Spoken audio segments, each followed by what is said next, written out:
Marichi Asana, la posture du maître, du sage, du rishi, du voyant, du médium de l'époque antique indienne. Rishi veut dire voyant. Du sage donc Marichi. On disait de lui, selon la légende, qu'il maîtrisait les vents. On l'appelait aussi, Marichi, c'est ça en fait que ça signifie, le rayon de lumière. Et il brillait comme le soleil, comme un rayon de soleil. Cette pratique est une asana de torsion, donc une posture de torsion qui va travailler tout l'axe, système nerveux, système immunitaire et sur le plan énergétique, le canal central, la Sushumna. Mais également, comme beaucoup dans les postures, et souvent le côté digestif, le côté sphère endo-abdominale, le côté élimination, transit, donc forcément sur le plan énergétique, Manipura Chakra. On y trouvera comme à chaque fois dans les postures différentes modalités, possibilités de pranayama, de souffle.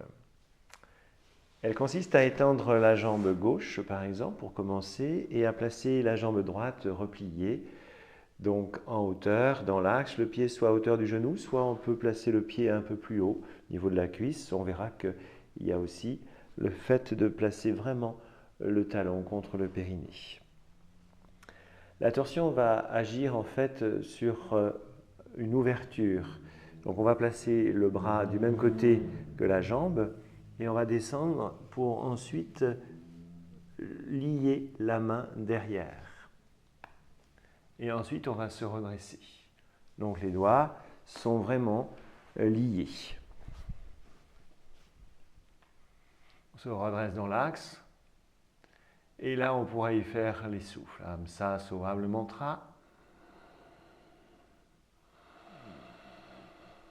Et ainsi de suite. L'autre côté, donc, c'est la même chose. Le dos bien droit. On peut se pencher pour ensuite tourner le bras gauche autour du genou gauche et lier donc les doigts derrière. Après, si on n'arrive pas à lier les doigts, on peut juste placer la main contre la cuisse et l'autre main au niveau de la hanche opposée, ou simplement derrière, au sol. Voilà pour ces deux versions classiques. Il y a d'autres versions et on va pouvoir par exemple placer le talon contre le périnée et caler l'autre pied devant le coup de pied, du pied étalé au sol et les deux jambes seront donc pliées. Ce sera la même chose au niveau de la torsion, on va aller chercher loin derrière et les mains seront liées. La tête pourra légèrement, sur cette variation, se tourner sur le côté. On pourra y faire des souffles, des soufflets par exemple.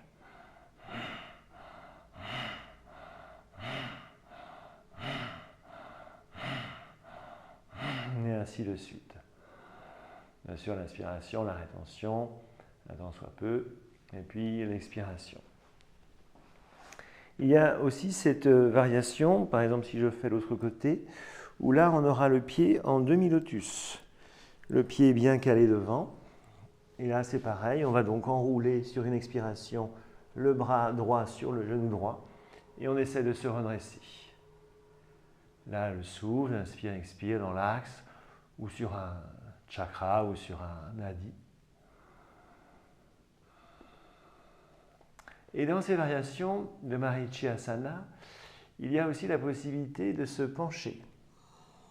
Là, donc, c'est moins facile donc, avec le demi-lotus et d'aller le plus loin possible, le plus près du sol. Si on est souple, on peut même déposer la tête au sol. Pareillement pour d'ailleurs l'autre version, avec le pied calé devant.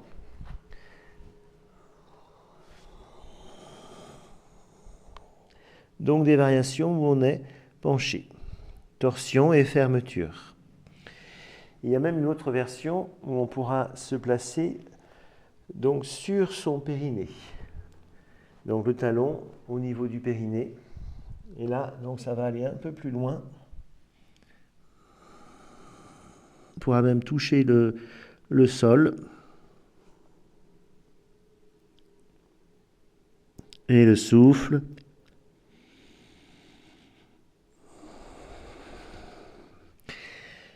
Et ainsi de suite. Y compris d'ailleurs pour la version la première version classique, où là on pourra aussi, comme pour une pince, se pencher. En fonction de la souplesse, on peut soit décaler d'ailleurs le pied à hauteur du genou ou de la cuisse, voire même du mollet, pour aller un peu plus loin, le front en direction du genou, comme pour la pince. Évidemment, plus le pied sera en haut, moins il y a des chances, sauf si on est vraiment très souple, d'atteindre front-genou collé. Dans cette version-là, d'ailleurs, il y a une version où on est vraiment, je le disais au début de la vidéo, donc vraiment le talon est collé vers le périnée, peut-être même un peu en dessous si on se soulève. Et là, on va essayer donc du coup d'attraper derrière. Alors soit on est penché, soit on est redressé. On sent bien que ça tire dans tout l'axe. Voilà pour les différentes versions de Marichi Asana. Vous trouverez évidemment les modalités des mantras pranayama dans la fiche et des drishtis, des mudras, des bandhas.